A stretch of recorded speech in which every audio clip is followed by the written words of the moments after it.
이어서 그 국립중앙도서관이 기증받은 이미륵 작가의 작품 세계에 대해서 살펴보고자 합니다. 1994년에 전 성신여대 동문과 정규화 교수로부터 이미륵 자료를 국립중앙도서관이 기증받았습니다. 이미륵은 지금 우리 연무웅 선생님 기조 발제문에서 거론된 바처럼 독일어로 한국의 이야기를 쓰면서 세계의 한국 문학을 알렸던 대표적인 작가입니다. 이미륵 작가의 삶과 문학에 대해서 이미륵 기념사업 회장이신 박균 선생님께서 발표해 주시겠습니다. 박수로 맞이해 주시면 고맙겠습니다. 시간을 조금 더 요약적으로 이렇게 활용해 주시면 감사하겠습니다. 이미륵 박사 기념사업회장 박균입니다. 저는 좀 간단하게 사실은 제가 이 작업을 아주 우연히 이제 정규화 박사님과 평전 작업을 하게 되면서 이미륵 박사의 기념사업회 회장 자리에 이르게 되었는데 모든 것들이 아직은 우연의 일이었고 그리고 아직도 이제 정규화 박사님께서 한 40년간을 자료를 수집하고 그 작업을 갖다가 총 마무리하는 작업을 했었는데요. 그런데 정규화 교수님께서 40년을 인생의 절반을 이미륵 박사님의 매력에 빠져 사셨듯이 저도 아직은 그런 진행형에 있습니다. 그래서 간단하게 시간 관계상 이미륵 박사님의 생하고 문학에 대해서는 좀 간단하게 기술하도록 하겠습니다. 이미륵 박사님의 본명은 이의경이고요.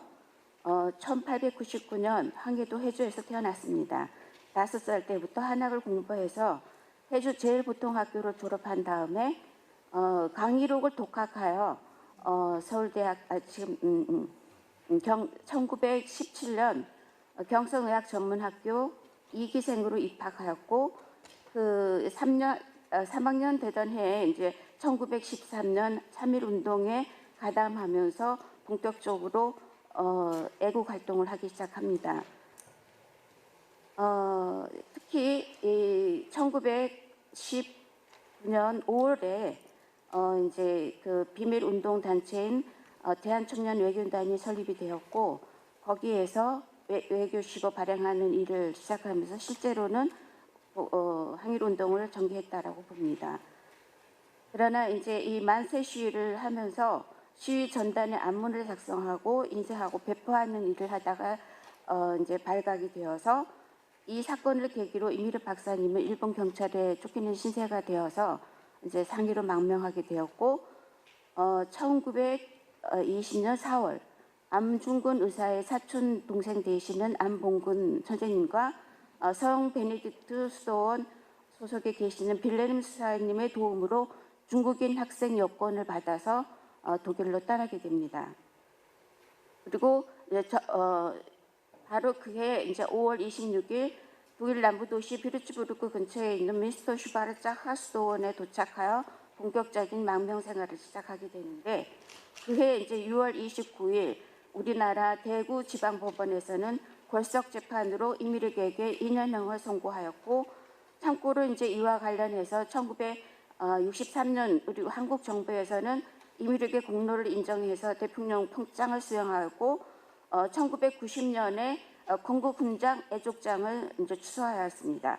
그리고 2007년 국가보훈처에서는 독립유공자 훈장을 이제 수여하였습니다.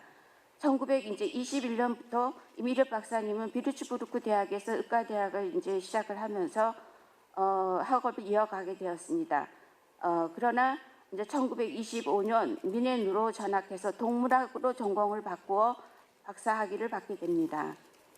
당시 독일의 어려운 경제 상황으로 직장을 갖는 게 불가능했던 이미륵 박사님께서는 이제 1931년 첫 단편인 어느 날 밤 한국의 골목길에서라는 단편을 독일 잡지에 발표하면서 작가의 길로 들어서게 됩니다. 이후 다수의 글을 발표하였고 1946년 5월달 그의 첫 장편 소설이자 대표작이고 또 마지막 작품이라고 할 수 있는 압록강은 흐른다를 발표를 하게 됩니다. 그리고 그해 이 책은 독일어로 쓰인 최고의 책으로 선정되어 이미르 박사님은 독일의 유명 작가가 됩니다. 그러나 1948년 이미르 박사님에게는 큰 인생의 변곡점이 찾아들게 됩니다. 그것은 뮌헨대학 동양학부에서 이미르 박사님이 외래 교수로 초빙하여 한국어를 비롯한 동양 철학, 문학 강의를 시작하게 된 것입니다. 당시 동서로 분단된 독일은 전승국의 개입으로 정치, 문화는 물론 교육 행정에 있어서 나치 정권 때와는 아주 큰 다른 변화를 겪게 되었고 이런 과정에서 가장 영향력을 받았던 것들은 제 생각으로는 이제 10년 넘게 전체주의 교육을 받았던 독일 청년들이라고 할 수 있습니다. 그리고 바로 이 청년들을 대상으로 이미르 박사님께서는 동양 철학을 비롯한 한국학의 어떤 강의를 시작하게 된 것입니다. 이 강의가 어떻게 진행되어졌는지는 이제 구체적으로 알려진 바는 없지만 이미르 박사님께서 이제 강의록에 노노와 맹자라는 독일어본 강의록을 작성을 한 것이 있고 거기에 서문에는 이런 내용이 있습니다. 인간의 교육의 참 목적이 근원적인 본질로 되돌아가기 위해 마음을 밝히고 탐구하는 데 있다라는 내용을 기록을 통해서 다만 그의 어떤 교육관이 독일의 어떤 기존의 어떤 생각과는 다른 교육관을 학생들한테 주입시켰을 것이라고 생각이 듭니다. 여담이긴 하지만 독일에서 동양학 강의를 들었던 볼프강 바우어라는 의과대학 학생이 우연히 이미르 박사의 강의를 듣고 동양학으로 전공을 바꾸어서 훗날 유명한 동양학 교수가 되었다는 일화가 있습니다.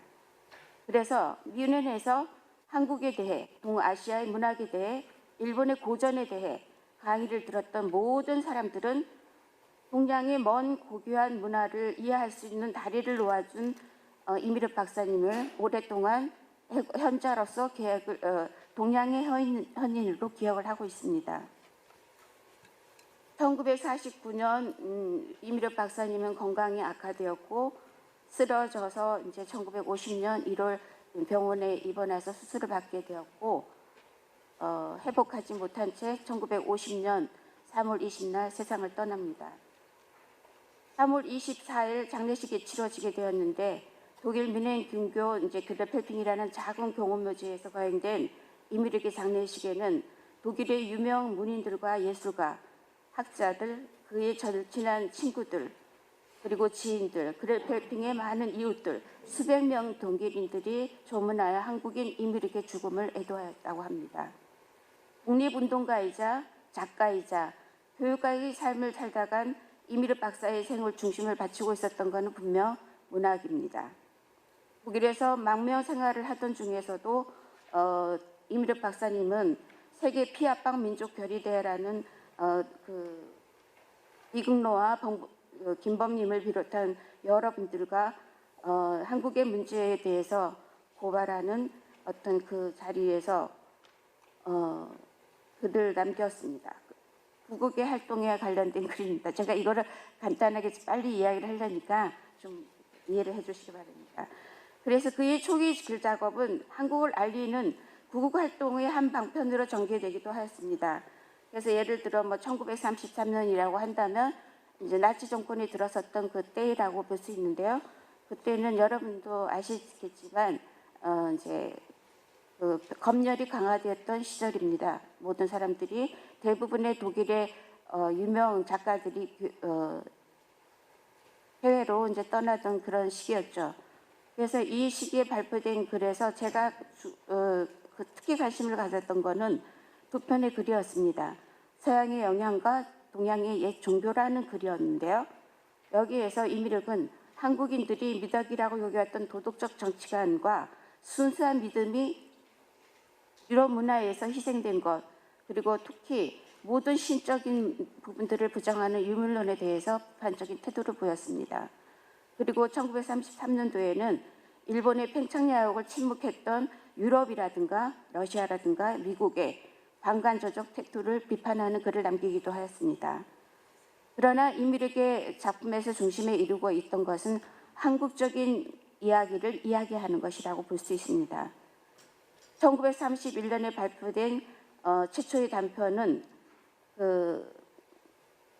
다소 부조리한 넌센스 장면을 서술하면서 독일 독자의 시선이 인물 행위의 양태를 그저 바라보게 하고 인물 간의 행동을 발생하는 그 우스꽝스러운 장면을 독일 독자들 스스로 상상하게 해서 자연스럽게 웃음 짓게 만드는 그런 한국적 위트를 소개했습니다.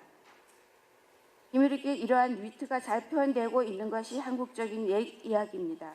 이미륵의 유고 가운데는 한국어로 번역된 40여 편의 한국 이야기가 있습니다. 저는 요새 이 이야기를 번역하는 작업에 있는데 우리가 기존에 알고 있었던 한국의 이야기하고는 전혀 다른 그런 어떤 느낌을 받고 있고, 여기에서 보이는 이미륵 박사님의 한국 이야기에 관련된 위트는 평화를 추구하고자 하는 하나의 방편으로 저는 생각이 들었습니다. 그리고 그런 평화 속에 자유를 구가할 수 있고 그런 어떤 것들을 내용을 전달하고자 했던 것이 한국적인 이야기를 모티브로 했다는 그런 판단이 듭니다. 그래서 이제 그 부분을 이제 조선의 물화라고 해서 이제 60필로 남겨진 원고가 있는데, 이제 저는 이제 이 이야기에 조금 더 초점을 맞춰서 여러분들이 관심을 가졌으면 좋겠다는 생각으로 이 책자에다가는 이제 작품 하나를 분석을 해놓았었는데요. 이제 시간 관계상 이제 상역할 하고 이제 이미륵 박사님의 대표작인 압록강 흐른다에 대해서만 잠깐 소개를 하도록 하겠습니다. 이 독일 유명 출판사에 출판되었을 때 이미륵 박사님은 1944년도에 이 책의 초안에 대해서 출판사에다가 내용에 대한 글들을 보낸 내용이 있습니다. 그 내용을 잠깐 소개해 드리겠습니다. 이 책은 어릴 적 체험했던 정치를 담고 있는 형상들이고 자신이 것이었기에 확신할 수 있었던 동양 사람들의 영혼을 일련의 순수한 형상들로 세밀하게 그려낸 초상입니다라고 자신의 글을 소개하였습니다. 모두 이제 24개의 단상으로 있는 이 소설에서 이미륵은 이야기 속에 이야기하기라는 서술 기법을 통해 소설 속에서 하나의 극적인 이야기 장면을 만들어내는 그런 독특한 필법을 사용합니다. 그것은 인물과 인물 사이에 오가는 감성적 흐름을 독일 독자들이 관찰하여 그들 스스로 생생한 장면으로 상상하게 하고 자연스럽게 그 이야기 상황으로 들어가게 하는 그런 독특한 끌어당김의 어떤 장치를 이제 한국적인 이야기를 이야기하다라는 걸로 활용을 하고 있다라고 보여집니다. 이 책을 읽은 독자의 어떤 서평이랄까요? 그거에 대해서 이 책이 어떻게 읽혀졌는가를, 그리고 어떤 감동을 주었나를 잠깐 소개하도록 하겠습니다. 하르퉁이라는 독일의 독자가 있었습니다. 그는 이 책을 통해 위대한 승리를 거둔 수천 년 오랜 문화를 지닌 먼 낯선 나라의 전통과 생활 방식을 아주 자연스럽게 이해할 수 있었고 깊은 신뢰감을 느낄 수 있게 됐습니다. 그리고 이 책의 모든 행간에서 영원함에 대한 작가의 믿음이 단지 인식이나 경험에서 나온 것이 아닌 그의 심오한 내면 세계에서 흘러나온 것임을 느꼈습니다라고 서평을 남겼습니다. 그리고 어떤 작가에 의해서 어떤 서평을 잠깐 이제 소개를 해드리면요. 이 서평 자체가 이미륵 박사님의 자료는 모든 것들이 독일어로만 되어 있어서 이 서평을 이해하는 것이 훨씬 더 본문을 이제 이해하는 것보다 압록강 흐른다를 번역을 했을 때는 사실 그렇게 어려움이라는 것보다는 그냥 독일어를 번역해서 읽는다라는 생각을 했었고요. 그리고 이미륵 박사님의 독특한 어법이랄까 이런 것들을 저는 이거를 망명자의 문학이나 디아스포라 문학이라고 생각을 하지 않고 오로지 동문 소설이라는 관점으로만 이 책을 읽었었습니다. 그랬을 때 제가 느낀 거는 한국적인 내용이라는 측면보다는 오히려 거기에서 한국 사람으로서 말하는 태도, 행위, 목소리 이런 것들을 들었다는 그런 말씀을 드리고 싶습니다. 그래서 이제 독일 독자들이 어떤 부분들을 보게 되면요, 독일의 유명한 슈테반 안드레아스라는 작가가 있습니다. 그가 이미르 박사님한테 직접 친필로 보낸 편지의 내용입니다. 그는 이미르 박사님에게 문체의 간결성이라든지 분위기를 반영하는 방식이라든지 영혼을 일깨워주는 표현의 절제라든지 신념을 북돋아주는 인간성 등등이 마치 노련한 장인의 두루마기를 펼쳐 읽듯이 아주 새로운 감동을 경험했다라고 이야기를 전했습니다. 이미르 박사님하고의 편지 내용을 보면 이건 아주 간단한 내용이지만 굉장히 이제 심오한 내용들이 있어서 사실은 이 서평하고 관련된 부분들을 우리가 이제 통해서 과연 독일의 독자들은 이 책을 어떻게 읽었을 것인가를 이제 추론해 볼 수가 있었는데 오히려 그 서평이 어떤 내용들이 너무너무 문학적이고 철학적이고 어떤 깊이가 있어서 그렇게 단순하게 우리가 평가할 수 없었구나라는 생각을 사실은 서평을 통해서 이제 확인하게 됩니다. 그래서 이제 이미르 박사님의 이제 작품 세계를 이제 이야기하면서 이 정기화 박사님의 추적 과정을 이제 그래도 잠깐 소개하는 시간을 갖겠습니다. 정기화 박사님께서는 40여 년간 독일의 현지에서 독일의 이제 친구들이라든가 아니면 이미르 박사님의 친구, 지인들 한 30명 넘게 이분들하고의 소통을 가지면서 이 모든 자료를 이제 수집을 하게 되었습니다. 그리고 그 수집된 자료를 통해서 이미르 평전을 이제 완성하게 되었었는데요. 지금 올라오셔서 저도 이제 간단하게 이미르 정기화 박사님의 어떤 그런 내용을 보면서 제가 느꼈던 것은 뭐냐면 우리가 이제 전통적인 것을 갖다가 이제 전통 문화를 공부하는 사람들은 기본적으로 현장 조사를 갑니다. 그런데 요새 같은 경우는 현장 조사도 다니지 않는 경우가 많게 정말 책상에서만 공부를 하고 있는 학생들을 보게 되는데요.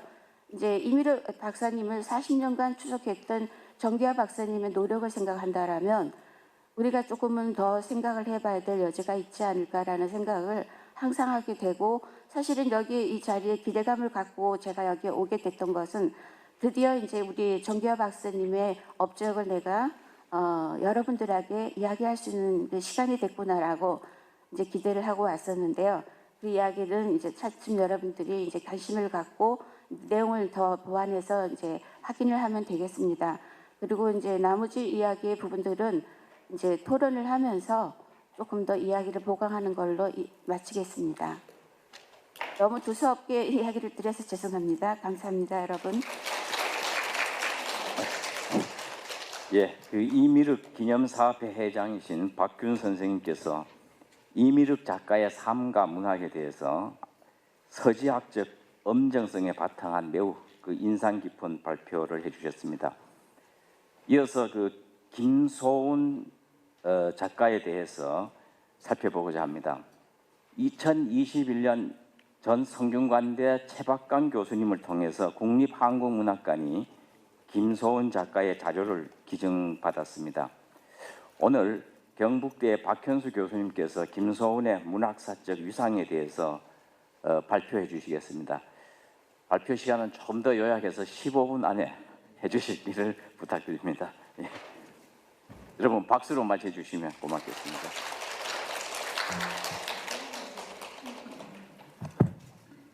예, 반갑습니다. 저는 학술대회나 발표를 할 때 좀 뒤쪽에 발표해 달라고 합니다. 제가 하는 역할은 앞에서 이제 시간이 늘 조금씩 부족할 때 제가 시간을 확 줄여주는 역할을 합니다. 그것은 여러 가지로 이득이 있어요. 어차피 동일한 발표율을 받는데 노동 시간을 줄이면 노동의 단가가 높아지는 거죠. 저는 한 10분 정도의 얘기를 정리하겠습니다. 제가 김소운을 발표를 맡게 된 것은 아마 20년 전에요. 이상문학회라고 하는 걸 만들고 거기에 창간호, 이상 리뷰, 창간호를 만들었는데 거기에 이상가 김소은이라고 하는 글을 하나 발표했습니다. 그게 20년 전입니다. 그리고 거기에 이상 리뷰 창간호에 이상의 동화 번역하고 배에 대해서 사파를 그려가지고 쓴 간단한 글을 발굴해서 소개를 했습니다. 근데 그 글이 어디에 실린 거냐면 바로 김소은 선생의 아동세계라는 잡지, 아동잡지 속에 들어있었고요. 그 아동잡지에 있다는 것을 확인한 거는 김병철 선생님의 그 목록, 그 방대한 목록 속에서 김혜경라는 이름으로 번역한 걸 확인하고 그걸 찾기 위해서 돌아다니다가 김병철 선생님 댁에 찾아갔었고 그 다음에 김병철 선생님이 어디 하약 총포사에서 그 누구 선생의 그 책들을 다 사갔더라 해서 찾아갔더니 거기 아담문고였어요.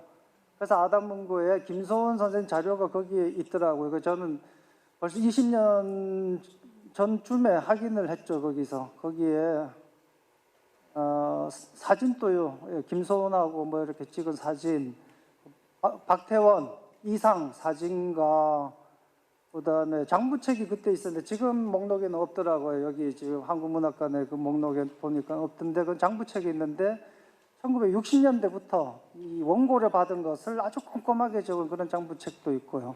그런데 제가 찾는 건 없었습니다. 제가 찾았던 것은 이상의 편지를 가지고 이상이 적빛구름과 조선시집 적빛구름이라는 작품집을 만들 때 일본 번역 책을 만들 때 거기에 이상 시를 싣는데요. 기존에 발표되지 않는 이상 시가 실립니다.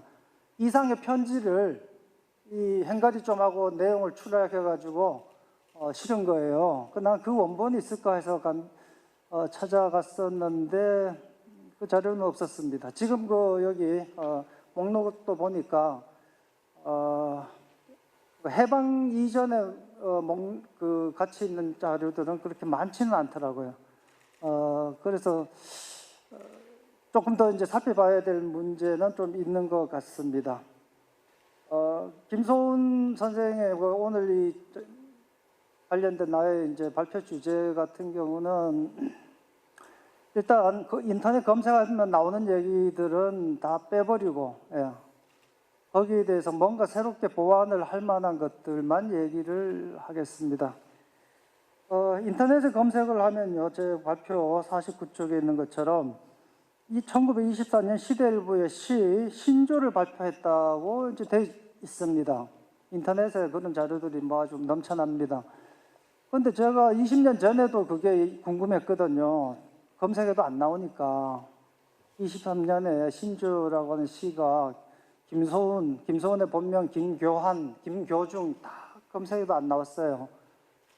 참 신기하잖아요. 이런 자료들이 계속 떠들고 그 20년 지났는데도 지금 이거 글을 쓰기 위해서 검색했더니 마찬가지로 그렇게 돼 있더라고요. 그래서 다시 검색했는데 요즘 이제 자료들이 엄청나게 검색하기가 좋지 않습니까? 이름을 바꿔서 한자로 바꿔보고 뭐하고 하니까 나오더라고요. 시대일보에 시도 많이 발표했더라고요. 한 20여 편 이상이 시가 있었고요. 시대일보에. 거기에 보니까 이 작품이 26년쯤에 발표한 작품으로 되어 있습니다. 그러니까 신조라는 작품이 등단작도 아니고 그 전에 이미 한 10대 편 이상 작품을 발표를 했더라고요. 그런 점이 이번에 이제 새롭게 보고할 만한 가치가 있다고 생각해서 그 점을 좀 제가 강조를 했습니다. 그리고 이 김소은의 그 시에 대해서 제가 발표 준비를 한 이유는 뭐냐면 일단 등단이 궁금했고 최초의 등단작을 뭐로 할 것인가가 궁금해서 그건 확인해서 제가 목록을 붙여놨습니다. 그래서 그런데 이제 그게 찾게 된 이유는 이상이 자서전을 여러 번 쓰는데요. 자서전 책 한 권으로 만든 게 하늘 끝에 살아도라고 하는 책인데 거기에 자기가 1925년에 시집을 출간하려 했는데 시집이 나오긴 했는데 나머지 돈을 안 줘서 한 10대뿐만 받고 나머지 작품은 폐기됐다 이렇게 얘기하더라고요. 그래서 그 작품집이라도 있으면은 김소운이 지금까지 번역가로서만 이름이 있는데 뭔가 좀 새롭게 시인으로서 좀 부각을 시킬 수 있지 않을까 싶어서 했습니다. 그렇다면 시집 한 권을 만들 정도라면 작품이 어느 정도 돼야 될 거 아닙니까? 나는 김소운이 과장을 한 걸로 생각을 했습니다. 과장. 이제 자서전을 읽을 때 조심해야 되는 게 연도가 수시로 틀립니다. 본인이 그 연도에 아무 관심이 없어요. 그리고 본인이 그렇게 씁니다. 자기는 그런 걸 기억 못한다. 몇 년 지나도 기억 못한다고 쓰고 있어요. 그러니까 지금 나온 연보가 실제 자료와 대조해보면 상당히 틀리는 부분이 많이 있을 겁니다. 그러니까 출범도 마찬가지로 저는 그렇게 생각했는데 실제로 시집으로 충분히 만들 만한 정도로 발표를 했고 그거를 시집으로 내는데 문제가 없었고 수준도 당대 1920년대 중반에 다른 시인들 특히 조명이랑 비교했지만 그런 걸 비교해 봤을 때 수준도 그 정도면 볼만하다라는 생각이 들어서 지금까지는 비유로 김소운 시인 이런 식으로 많이 썼어요. 근데 실제로 시에 대한 얘기는 하나도 안 하면서 그렇게 썼는데 실제 시인으로 이름을 등록하고 거기에 대한 연구도 할 만한 가치가 있다. 또 한 가지 중요한 거는 실론도 몇 편 발표가 됐는데 그 실론은 가지고 또 비판을 카프 쪽 이론가들이 비판도 했고 해서 약간의 논쟁 비슷한 것도 만들었다. 이것도 저는 그전에 몰랐던 사실이었습니다. 그리고 마지막에 번역이나 또는 그런 글을 쓸 때 확실한 민족주의적인 의식을 가지고 현실에 대한 비판적인 의식을 보여줬다는 것. 그것은 상당히 소중한 그런 내용이라고 생각이 듭니다. 62쪽에 보면요. 62쪽에 제일 위에 인용문에 보면 시단일루원이라고 하는 평론에서 당대 신문이 이렇게 발표합니다. 조선문학회, 조선시인협회 이런 게 있는데 나중에 알고 봤더니 당시 조선에 사는 일본인 문학하는 인간들이 만든 단체더라. 그러면서 이렇게 얘기하죠. 조선이 아무리 그네들의 식민지를 할 망정 이 땅에 문화가 있지 않은가? 우리의 시단이 있지 않은가? 이렇게 씁니다. 그리고 요게 1940년에 나온 접빛구름이라고 하는 그 시집에서도 똑같이 얘기를 합니다. 그때는 한국 조선어가 말살되고 있다.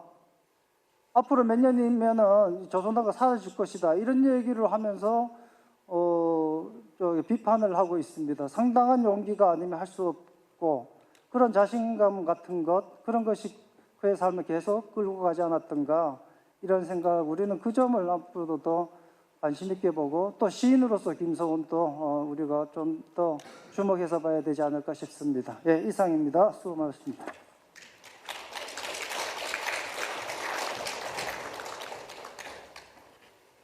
예, 박현수 교수님 김소운의 문학 세계에 대해서 특히 시와 실론에 대해서 김소운의 문학사적 위상을 조망해 주었습니다. 그러면 이어서 종합 토론을 하겠습니다. 이 단상에 발표자 두 분하고 토론자 두 분 교수님 나와 주시면 고맙겠습니다. 먼저 박균 선생님의 이미르 작가에 관한 발표문에 대해서 김정욱 서울대 김정욱 교수님의 토론문이 있습니다. 그 토론문을 발표하시고 그리고 답변을 듣고 또 그 다음 이제 순서를 하고 이렇게 진행해 가도록 하죠. 예, 김정욱 교수님. 네.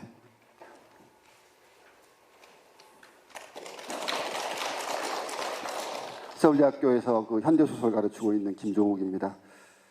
저는 오늘 박균 선생님의 글을 읽고 이제 토론이라고 하는 중책을 맡았는데, 저 아까 박균 선생님 말씀하셨지만 저는 한 수년 전에 이미륵 선생에 대한 압록강 흐른다에 대한 글 하나 쓴 원제로 여기까지 불려온 것 같습니다. 그리고 사실 저는 그거 이제 번역된 정교환 선생님께서 번역해 주신 걸 보면서 이제 제가 가졌던 느낌들을 쓴 거였고, 그래서 어떤 면에서 보면은 한국어를 모국어로 하는 그런 사람의 입장에서 번역된 걸 본 거여서 사실은 어떤 면에서 보면은 임미륵 선생의 문학적인 어떤 성취 같은 것들을 뭐 쉽게 말할 만한 그런 위치는 아닌 거라고 생각을 하고 있습니다. 그 당시에 좀 막 디아스포라 이런 얘기들에 관심이 좀 생겨서 이제 읽었던 거고요. 오늘은 이제 그 K 문학의 확산이라고 하는데 이 주제와 관련해서 임미륵 선생님의 문학을 좀 어떻게 다시 볼 수 있지 않을까. 좀 더 넓게 얘기하면은 우리가 K 문학의 확산을 위해서 임미륵 선생님이 아주 좋은 전범, 성공과 실패를 함께 포함하는 그 전범으로서 한번 접근해 보면 좋겠다는 생각이 들어서 이 토론문을 작성하게 되었습니다. 꼭 박준 선생님의 글에 대한 토론이기도 하고 또 어떻게 보면 좀 더 넓은 맥락에서 좀 이해해 주셨으면 감사하겠습니다. 제가 이제 그때 이제 글을 발표한 다음에 이제 정규환 선생님을 몇 번 뵙고 그 임미륵 기념사업회하고 조금 이제 관계를 맺었던 적이 좀 있었습니다.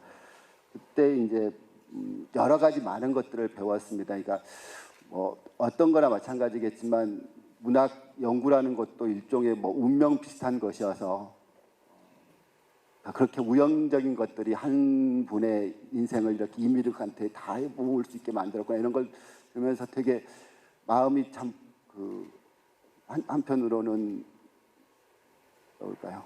아무튼 여러 가지 생각이 들었던 그런 기억들이 있었는데 오늘 이제 박준 선생님 발표문을 들으면서 그런 어떤 한 인간의 삶을 바꾸는 그런 커다란 힘들이 모여서 또 여기까지 또 다시 오게 되었구나 이런 생각들을 하게 되었습니다. 아무튼 제가 근데 이제 오늘 드리고 싶은 말씀 중은 이제 세 번째 문단부터 잠깐 읽도록 하겠습니다. 두 분 선생님, 그러니까 박균 선생님하고 정규환 선생님께서 이제 임미륵 평전을 쓰셨고 그 다음에 이제 정규환 선생님의 그 자료 수집 과정들이 또 최강고로 나온 게 아마 2010년 무렵이었던 걸로 기억을 하고 있습니다. 근데 역설적이게도 이 책들이 나온 이후에 사실 우리가 임미륵 연구는 일종의 답보 상태에 놓여 있는 것이 아닌가 좀 생각을 하고 있습니다. 탈식민주의 이론과 함께 부각된 디아스포라 문학 또는 망명 문학 같은 개념들로 임미륵 선생의 문학을 재평가하는 몇몇 연구를 제외하면 새로운 시도가 눈에 띄는 것은 아닙니다. 아마 임미륵 평전이 차지하는 연구사적 의의가 그만큼 높다는 것을 반증하는 일일 것입니다. 이제 K문학의 세계화 지평 확장을 구축하는 것을 일환으로 오늘 박준 선생님께서 펼친 논의를 통해서 새로운 출발을 위한 새로운 임미륵 연구의 출발을 위한 지혜를 얻을 수 있지 않을까 생각합니다. 그래서 아까도 말씀드렸지만 한국문학 연구라는 제한된 틀을 벗어나지 못하고 있는 저로서는 평소에 가졌던 의문들에 대해서 선생님의 고견을 청해 들음으로써 좀 더 넓은 시야와 관점을 확보할 수 있는 기회가 되었으면 좋겠습니다. 제가 가지고 있는 첫 번째 의문은 21세기 한국에서 우리가 임미륵 선생의 독일어 소설을 읽어야 하는 이유가 무엇일까라고 하는 지점입니다. 그러니까 한국 문학 독자이면서 독일어 문학을 읽는다? 그건 좀 외국 문학의 차원일 것 같고요. 그다음에 임미륵 선생이 압록강을 흔들어서 그려내고 있는 내용이라고 하는 것은 거의 100년 전에 이제 황해도에서 경험했던 그런 일이어서 나한테도 사실 굉장히 낯설고 먼 이야기입니다. 같은 한민족의 이야기라고 얘기를 할 수는 있겠지만 저한테 낯설기는 마찬가지일 것 같습니다. 도대체 왜 이 작품을 지금 우리는 읽어야 될까라고 하는 의문. 그와 관련해서 또 하나 생각을 해봤던 것이 뭐냐면 많이 알려져 있었듯이 전후 독일에서 임미륵 선생의 작품이 굉장히 높이 평가를 받았고 교과서에 실릴 정도였는데 과연 현재 독일에서는 어떠한가에 대한 말씀들은 아무도 안 해주셨습니다. 그리고 근데 뒤에 소개되는 것들을 보면 목록들을 보면은 그때만큼의 어떤 그 좋은 평가는 관심들은 받지 못하고 있는 것이 아닌가라고 생각을 하고 있습니다. 이건 제가 잘 모르는 부분에 섣불리 답은 못하겠지만 그런 것 같은 느낌을 받고 있는데 그렇다면은 여기서 하나의 문제가 생기는 것 같습니다. 40년대 후반에 임미륵 선생이 성공했던 것과 지금은 읽히지 않는 이유들을 살펴볼 수 있다면 우리가 K 문학을 가지고 해외에 나갈 때 어떤 점이 도움이 될 것이고 어떤 점이 조심해야 될 지점이 아닐까라는 어떤 그런 평가들이 생길 수 있지 않을까 생각이 들거든요. 그래서 자꾸 좋은 점만 얘기하는 것들보다는 그런 성공과 실패를 함께 얘기하는 것이 필요하겠다 해서 저는 독일 문학을 잘 몰라서 선생님한테 한번 일단 첫 번째로는 여쭤보고 싶은 부분이 바로 그런 부분이었어요. 어떤 점 때문에 높이 평가받았고 어떤 점 때문에 지금은 그렇게 관심이 없어졌는가, 독일 문화사의 맥락에서 한번 여쭤보고 싶었고요. 두 번째, 이제 거기서 높이 평가받았던 이유들을 생각을 해보면은 이제 뭐 동양적인 정신 뭐 이런 이제 표현들이 이제 많이들 동원이 되고 있는데 뭐 그 부분은 충분히 이제 뭐 설득당할 수 있는 그런 지점이긴 한데 지금 21세기에 우리가 와서 동양적인 정신을 가지고 있다는 것을 무기로 삼아서 해외에 나갈 수는 없을 거라고 생각을 합니다. 그래서 조금 더 좀 보편적인 얘기들로 좀 이 얘기들이 바뀌어져야 될 것들. 그러니까 우리가 새로운 연구를 한다면은 그런 전통적인 언어들이 아니라 새로 21세기적인 가치 개념으로 재평가돼야 될 것 같은데 그런 부분에서 저는 좀 몇 가지 좀 의문들이 있는데 선생님의 이제 글 중에서 이런 대목이 나옵니다. 전후 독일의 정서적 대혼란 상태를 동양의 유교적 가르침을 통해서 독일 청년들이 절망적인 허무에서 스스로 일어나 자존감을 회복할 수 있도록 그들의 내면에 잠재된 자기 치유 능력을 각성시키는 것이라고 이제 말씀하셨는데 여기서 동양적인이라고 하는 부분이 이제 살짝 옆으로 이제 유교적인이라고 하는 것과 이제 같이 등치되고 있는 것 같은데 그 부분이 이제 이미륵 선생님의 가치였던 절대 자유의 신봉이라는 것과 과연 이게 일치할 수 있는가 뭔가 좀 착종되어 있다는 느낌을 받고 있습니다. 그러니까 유교라고 하는 것들이 적어도 이미륵 선생이 여기서 이제 교육을 받을 때라든가 또는 그 당시에 어떤 뭐 아시아적인 정체성도 이런 것들 그 당시에 통념이었다고 본다면은 굉장히 부정적인 형태로 동양적인 유교라고 하는 것들은 부정적인 형태였을 것 같고 이것들은 개인의 자유를 억압하는 형태였을 것 같은데 그렇게 하는 것들이 당대의 맥락에서는 이해하기 쉬운 문제일 것 같은데 이게 현대의 관점에서 자꾸 이게 서양과 동양 뭐 이런 식으로 하면서 이 관계들이 충분히 설명되고 있지 못한 것은 아닐까라는 생각들을 해보고 있습니다.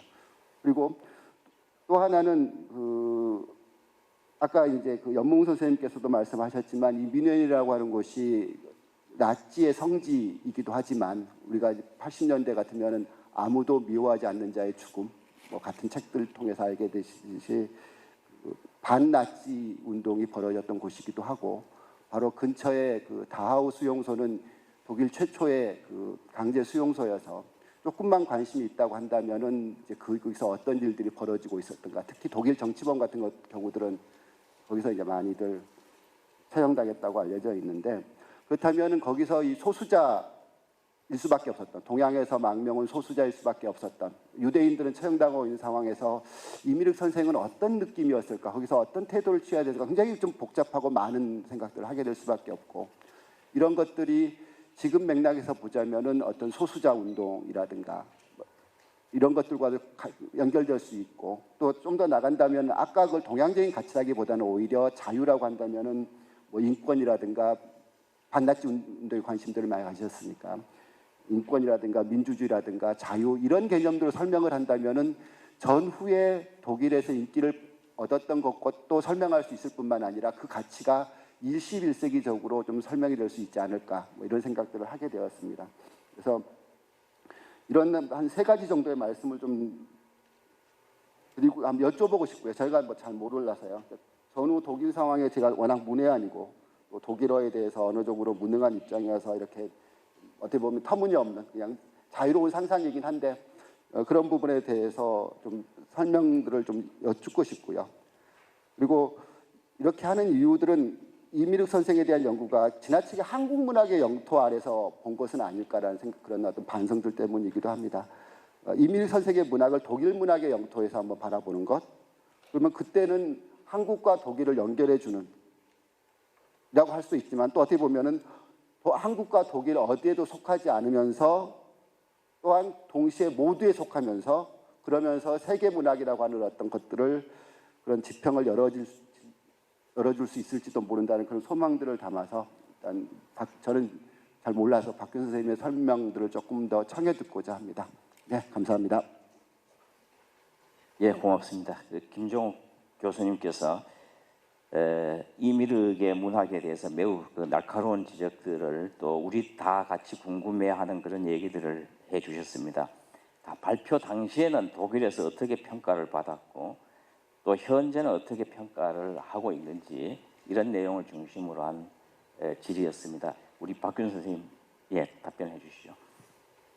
네, 저는 제 전공 자체가 한국 전통 공연예술이 제 전공 분야입니다. 저는 아주 우연히 전통에 대한 관심을 갖고 독일로 잠시 쉬러 갔을 때 그 당시만 해도 검색하는 단어들을 찾기가 그렇게 쉽지는 않았습니다. 그 도서 목록을 찾다가 제가 발견한 것은 전통과 자유라는 탄츠 테아타라는 공연 하나에 박사과정의 논문을 책자로 낸 책을 접하게 됐습니다. 그래서 그거를 읽고 제가 독일어를 이제 어느 정도 읽게 된다는 그런 확신 때문에 아마 저희 정규하 박사님, 저희 은사님께서 훈전 작업을 같이 하자고 이제 제안을 했었습니다. 그때 제가 느꼈던 자유라는 어떤 부분들을 보면 그 기존에 있었던 전통적인 거, 우리가 얘기하면 전통적인 거죠. 그런데 그네들이 있을 때는 지속적으로 그것이 동일하게 반복되어지는 모든 것들을 타파하고 깨뜨리고 그것을 비로소 털고 나왔을 때 자유라는 것을 단어를 쓰는 것 같았습니다. 그런데 제가 이미르 박사님이 얘기하는 자유는 그렇게 생각 들지 않고 오히려 기존의 어떤 길들여지고 뭐 어려웠던 여러 가지 사회적인 이유로 인해 갖고 우리가 강요받았던 모든 것들로부터 벗어나서 오히려 본래의 나로 돌아가는 것을 자유라고 생각한다는 그런 느낌을 받았습니다.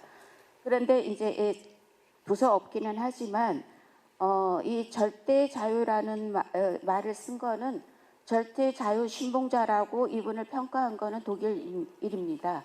이 모든 것들은 독일인들이 이제 거론되어진 것들에 대한 제가 그 내용들을 이제 뭐 교육학적 측면이라든가 문학적 측면이라든가 이런 것들을 참고하게 되었는데요. 저는 그 틀에서 사실은 벗어나지 않았습니다.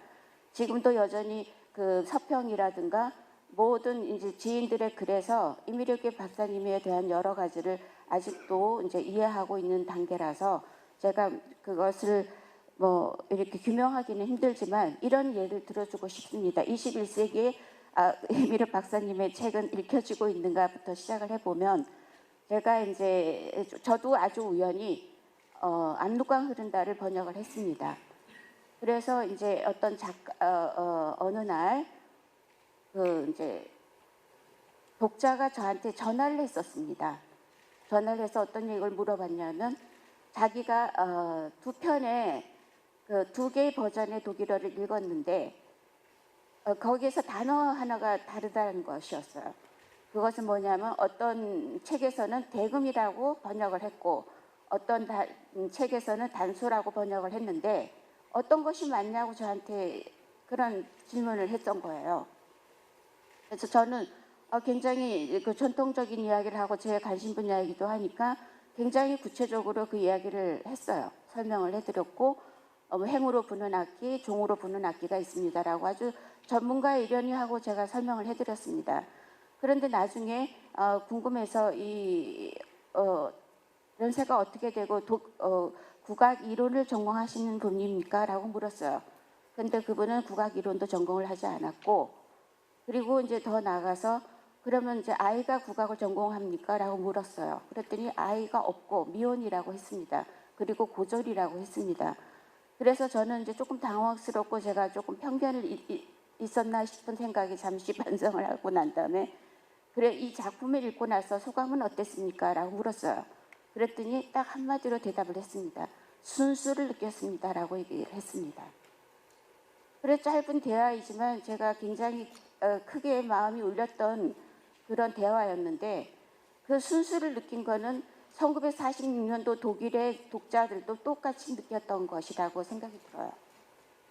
그때도 대두가 됐던 것은 순수였습니다. 근데 이 순수라는 것은 그런 것 같아요.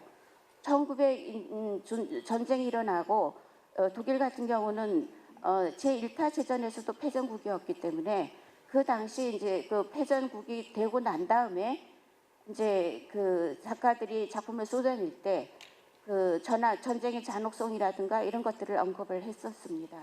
그렇지만 2차 대전이 끝나고 나서는 그게 이제 그렇게 새롭고 그 강렬한 테마는 아니었다라고 생각이 들었는지 조금은 이제 자유롭고 평화롭고 이런 부분들을 좀 찾았던 것 같습니다. 그 상황에서 이미르 박사님의 압록강 흐른다는 어떻게 보면 이분이 허무라고 얘기를 했는데 제가 생각에는 누구한테든 지나간 것에 대한 것들은 있습니다. 지나간 것에 대해서 우리가 느낄 수 있는 것은 평화라고 생각을 하는 것 같고 그것에 대한 공감대로 이미르 박사님의 글을 읽었다는 생각이 저는 수많은 서평이 한 80편이 되는데 제가 판단을 했던 것은 그런 느낌이었습니다. 그래서 그런 어떤 부분들이 오늘날에도 익혀지고 또 한 분의 학생이 저한테 전화를 했습니다. 어떤 한 부분에 압록강 흐른다에 어떤 특정한 한 부분들을 읽고 그 텍스트 하나만을 위해서 원전을 구하고 싶다고 전화가 왔었습니다. 그래서 원전을 저희들이 구해줄 수 없으니까 어떤 대목이냐고 물었더니 특별한 대목을 얘기를 해줬어요. 그래서 그 대목을 저희들이 카톡으로 찍어서 보내줬거든요. 그런데 그 학생이 그걸 보고자 했던 거는 그래서 이 책의 어떤 부분들을 왜 이 부분 때문에 원전을 찾았냐고 물었어요. 그랬더니 정말 이 부분이 이런 어떤 느낌으로 번역이 됐는지 자기는 독일어 전공자는 아니지만 확인하고 싶다는 말씀을 하셨어요. 그리고 더 나아가서는 자기가 결혼을 했을 때 아이들한테 이미르 박사님이 아버지가 그랬듯이 그런 이야기 문화를 자기도 재현하고 싶다라는 그런 꿈 때문에 이 내용을 꼭 확인하고 싶었다라고 얘기를 하더라고요. 그래서 이제 이 작품을 어떻게 평하냐 이런 거를 떠나서 일단은 이 작품은 굉장히 오래된 작품이고 다시 읽히는 것들에 대해서는 여러 가지가 현실적으로 어려운 부분이라고 생각합니다. 근데 이제 독일 같은 경우에는 이미르 박사님은 모든 작품들을 한 5번 정도 되는 분들을 그 수도원 이제 그 에오스라는 출판사에서 출판을 해서 직접 거기서 판매를 하고 있습니다. 근데 쌍오틸리에 수도원이라는 그곳은 한국 역사 박물관이 있고요.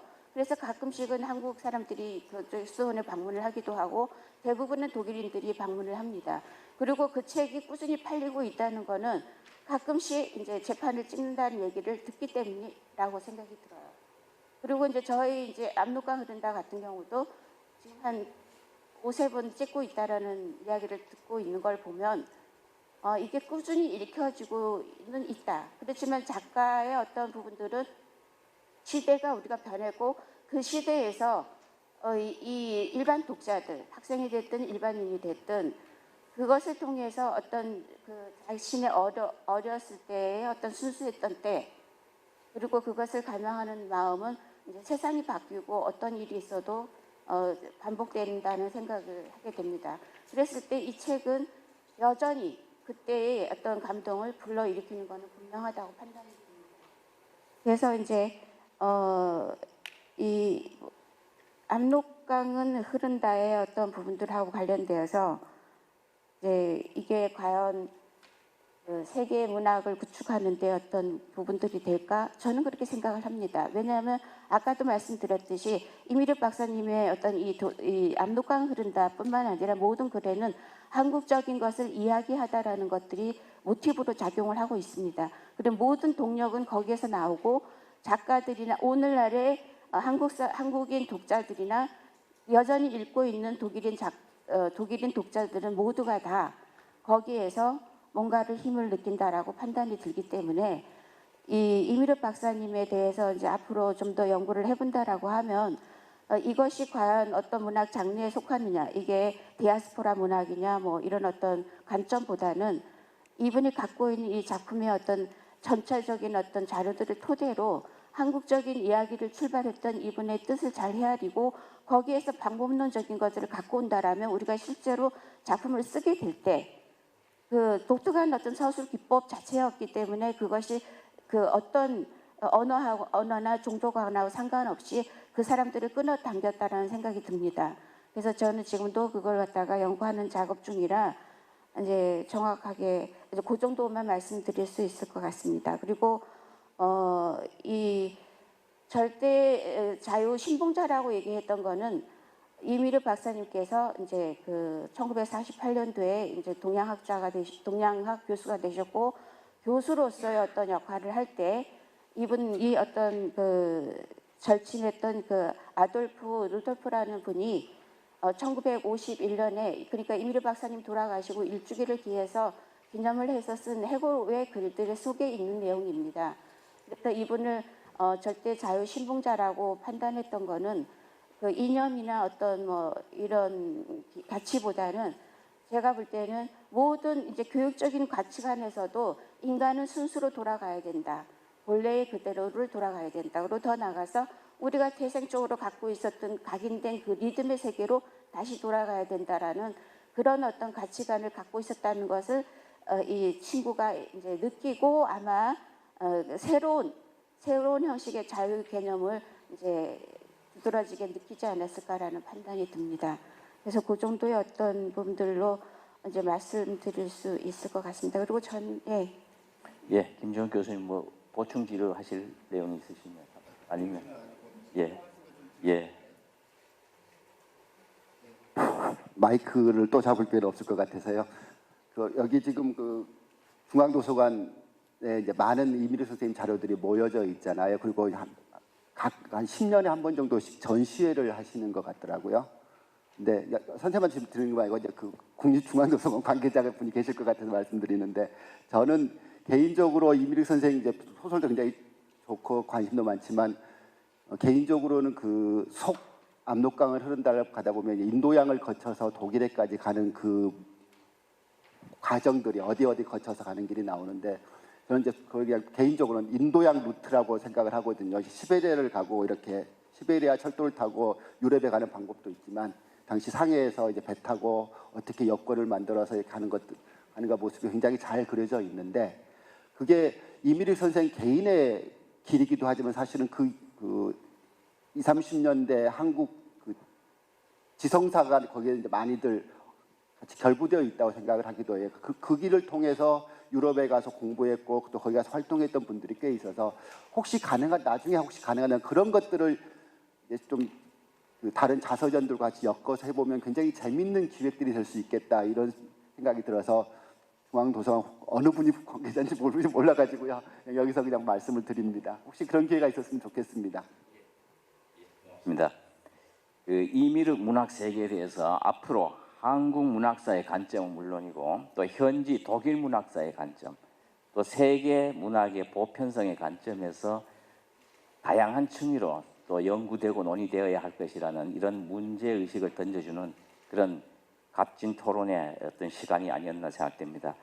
다음은 그 박현수 교수님 발표에 대해서 성균관대학교의 정우택 교수님께서 질의해 주시겠습니다. 예, 안녕하십니까?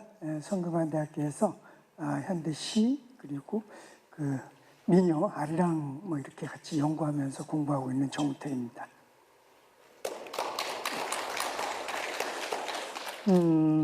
참 아이러니하게도 이 김소운의 자료가 국립한국문학관에 이렇게 그 최박광 선생님의 그 소장 자료가 들어왔는데 사실은 그 최박광 선생님은 제 은사이시기도 하고요.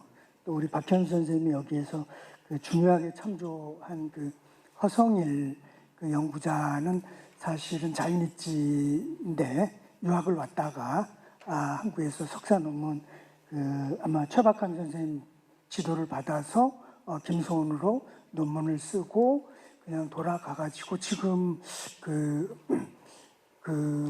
학업을 하고 있는 것 같지는 않은 그런 상황인 것 같습니다.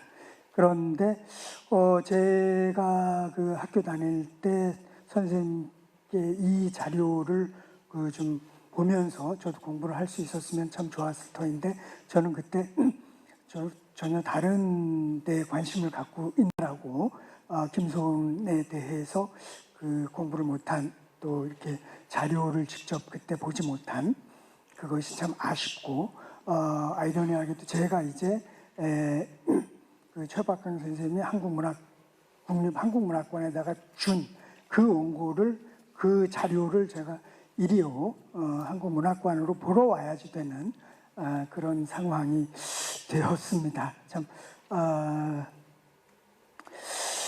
그래서 이제 뭐 하여튼 그 박현 선생님께서 이 발표를 아주 압축해서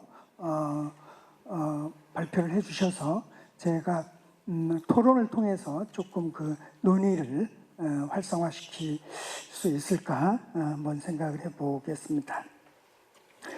그동안 그 수필가, 민요론자, 번역가 또는 일본 연구가로 알려져 왔던 김소운을 우리 박현 선생님이 시인, 시론가로서의 활동과 위상을 새롭게 재조정하려는 것이 이 글의 취지이자 목적인 것 같습니다.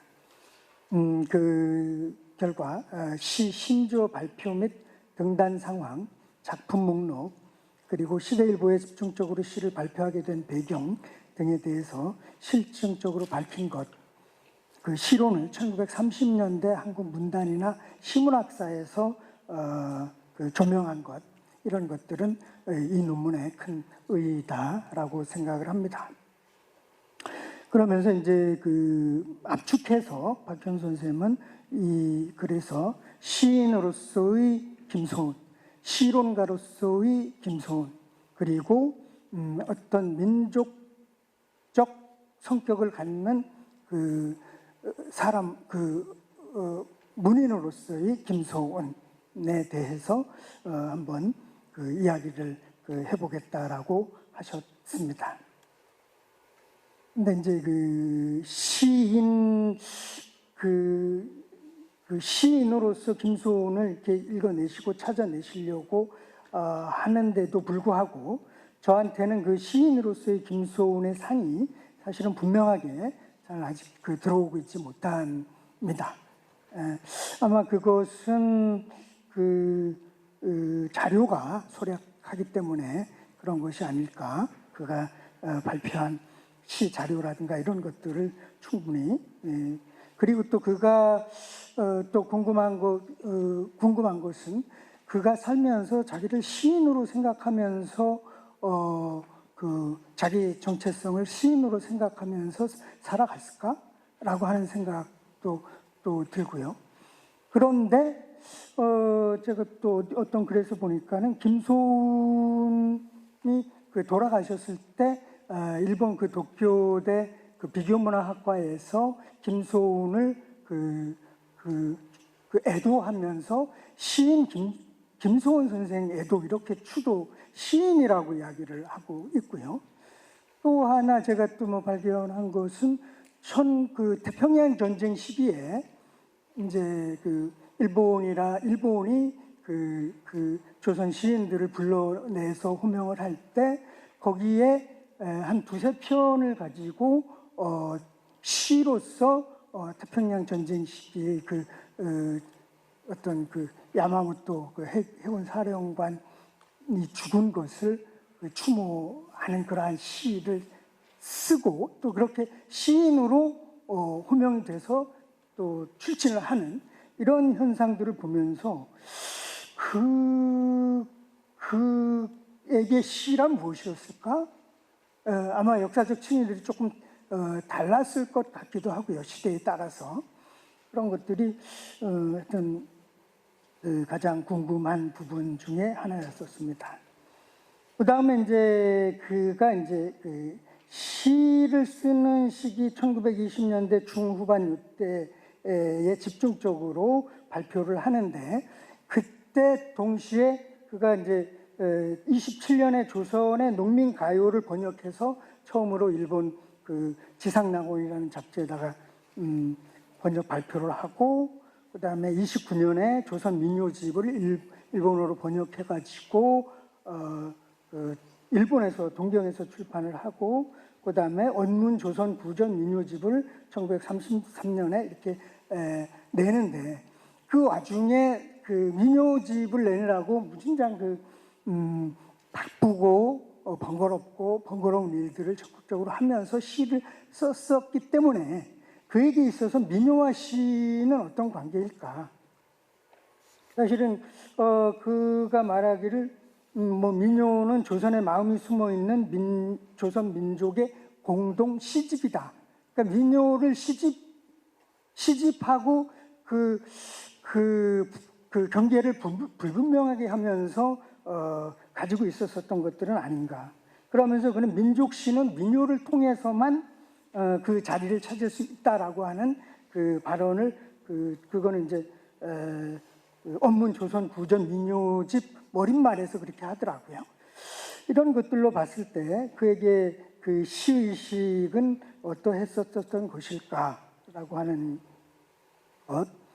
그 다음에 하나는 이제 그를 그 논제 실론가로서 김소원을 이야기를 하시면서 그 가프 정로풍하고 신고송이 이제 이야기하는 것을 가지고 말씀을 하셨는데 김소운이 생각하는 그 시론의 그 키워드들이 보면 생활의 호흡, 또 진실, 뭐 뼈와 살로 시를 쓰라, 뭐 이런 어떤 것들에 대해서 가프 진영의 사람들이 뭐라고 그러냐면 소부르적 예술지상주의자의 완상 독점물로 상아탑 속에 집어넣고자 하는 태도라고 이제 비판을 하고 있는데, 사실은 이 언어는 가프의 모든 사람들이 쓰는 아주 관용어, 어디에다가 저기 했다 할 때 붙이는 그 관용어처럼 쓰이는 것이 소부르주아 예술지상주의자, 상아탑 뭐 이런 것들이어가지고, 그랬을 때 제가 볼 때 그 김소운이 생각한 요 생활의 호흡, 진실 뭐 이런 실론이라고 생각했었던 것들이 좀 소박하긴 하지만, 이런 것들이 어떤 민요적 민중성 또는 구술성 뭐 이런 것들에서 가져온 그런 자기의 미학관일 수도 있을 것 같으면서 선생님은 조금 이것을 그 이분법적으로 이의적인 방의라고 하는 그 언어를 그 순수 참여 또는 순수 뭐 그 가프 요 이분법으로 갔는데, 요 이의적 방술이라고 하는 것은 거꾸로 그 기교라든가 그런 역이라든가 이런 방식으로 시를 써서는 안 된다라고 하는 그런 걸로 환원할 수 있는 것이 아니다라고 하는 걸로 말하는 것 같다는 인상을 받았습니다. 그 다음에 이제 조금 이것은 번역의 문제와 그런데, 제가 그 토론문 뒤에 그 사진을 하나, 요거 아마 박현 선생님이 김소운과 이상과 박태원이 같이 찍은 이 유명한 사진. 저는 이거를 보면서 이상하고 박태원은 어울리는데 김소운은 여기 조금 이게 어울리나? 이런 어떤 선입견이 있는데, 이 부분에 대해서는 아마 박현 선생님이 전공자이시라고 생각이 돼서 한번 여쭤보려고 그러면서, 거기에 김소운이 일본의 그 유명한 시인들, 뭐 기타라 하쿠슈, 또 뭐 사마자키 도숑, 또 사토 하루 이런 사람들한테도 엄청난 칭송을 받은 그 조선 시집에 대해서 멋진 번역을 했다라고 이야기를 하면서, 그 이후로 계속해서 김소운은 그 김소운의 번역에 대해서 일본의 많은 사람들이 놀라울이 많지 일본적이다라는 말을 썼을 때, 놀라울이 많지 일본적이다라고 말을 했을 때, 이 사마사키 도숑이라는 게 이 유명한 사람들은 조선어를 알지 못하면서